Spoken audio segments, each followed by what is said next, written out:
so today was is about the 3 common issues that I have discovered in the 4 years that I've been running Distinktiv that stop you from marketing smarter. These are, so just before we jump into those, I want to know, who has, and I think we all have been here, has spent money on Facebook or other adverts that haven't resulted in sales, or you think, and the operative word here is think, might not have resulted in sales, on leaflets that haven't resulted in inquiries, on a stand at an event that hasn't resulted in decent leads, on a website that doesn't generate anything. So I think, as I say, I think we may have all been there when we've gone, okay, I've launched this thing, it's brilliant, why haven't I got the results I've wanted? And the 3 issues that I found the most common ones is, the first one is your target audience doesn't get what you're selling.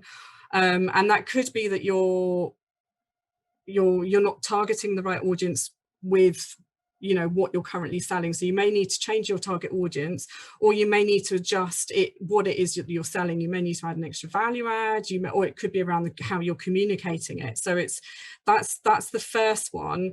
Another one is you're doing the marketing equivalent of a one-night stand. So you're putting out a piece of marketing, but there's no kind of relationship building here. It's just it'd be the odd post here and there, or you've just done a single event, or you've just done a set of leaflets that you've handed out for a little while, but there's nothing about it to actually create start building that relationship.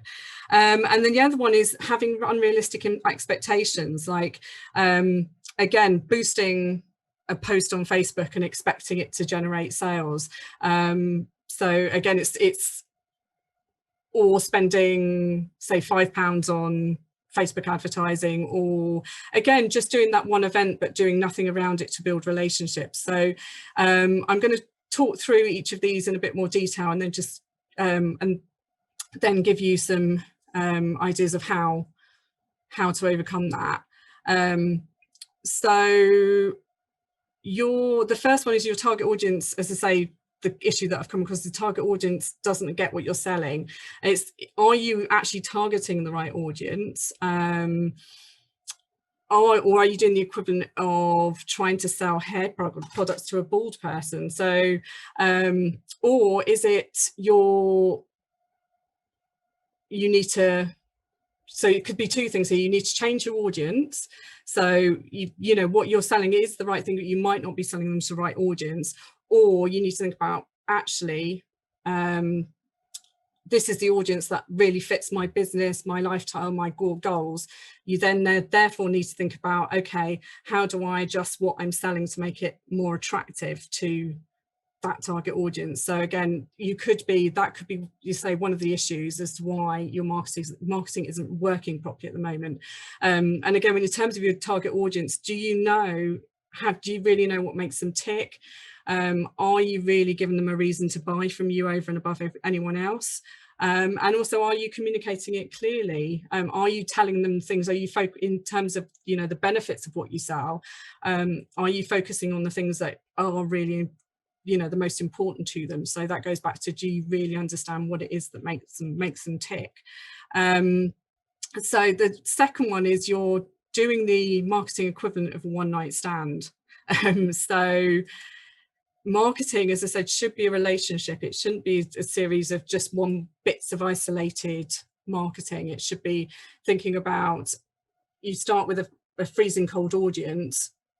How do you warm that audience up? How do you move them from just being aware of you right the way through to purchase? Because you might get sales. You can, it does happen. You can put out a piece of marketing in isolation, you can get sales, and it will be partly because you've got that first bit right.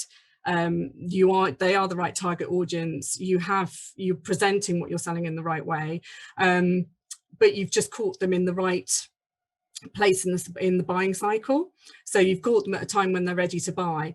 In most cases, most people, when they hear about you for the first time, won't be ready to buy. So you need to think, it's when people talk about having sales funnels, about putting people, this is about, okay, how do I get them, how to move them from that awareness piece through to actually being interested and wanting to buy. So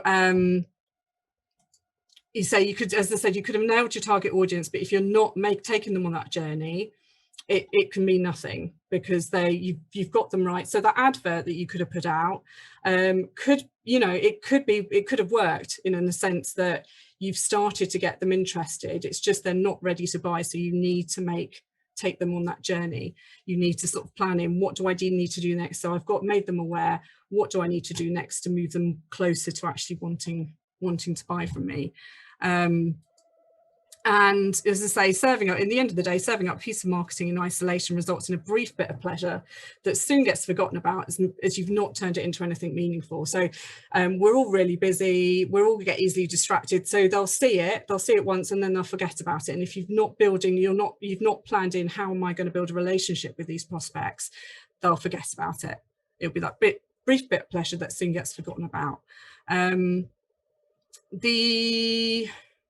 And final bit, and it's kind of related to the other two very much, is you've got the expectations are unrealistic, and it's quite easy for us to fall into that trap, because you see all these adverts all the time saying follow this blueprint and you'll suddenly get loads of leads. Do this one thing and you'll get loads of leads. But also the one-off piece of marketing, it actually might have worked, but you'll need to change your expectations. It might have worked in the sense that you've actually got somebody interested. They're not ready to buy, but you've got them interested, and you need to, it's about once you've captured that interest, how do you keep building that relationship? And, you know, what do you need to do, thinking about the different activities you need to put in place to actually, from doing that advert, doing, you know, could it be a workshop, could it be an event, depends on what you're selling, but thinking about different things that you could be doing to turn that interest into purchase. So at the end of the day, thinking in terms of relationships. So in summary, it's about overcoming these issues. Is about targeting the right audience with the right proposition and messaging. So making sure that you're targeting the right audience and you might be doing that now, you just might need to change your proposition and messaging, or it might be actually you need to be targeting a different audience. And if you've got that bit right, it's making sure your marketing is geared up to building relationships rather than one night stands. And then finally, understanding your customer might not be ready to buy, and that you will need to, it's about touching them. They talk about the 7 touches in marketing, touching them multiple times before they are. So what I'd like to do is, I've got a quick discussion and task here. So just have a think about a piece of marketing that you've done in the past. And if your business is new, think about something you've seen in the past. What do you think worked? What didn't work? Was it your target? If it worked, was it your target audience got what you were selling? Or if it wasn't working, do you think maybe they didn't get so much what you were selling? Again, if it worked, was it because you were able to build a relationship? You weren't just doing isolated bits of marketing, you actually put it into a kind of plan and took them on a journey? Or were you engaging in one-hit wonders? Or you had realistic or unrealistic expectations? And have a think about what you could do the same or differently in the future. So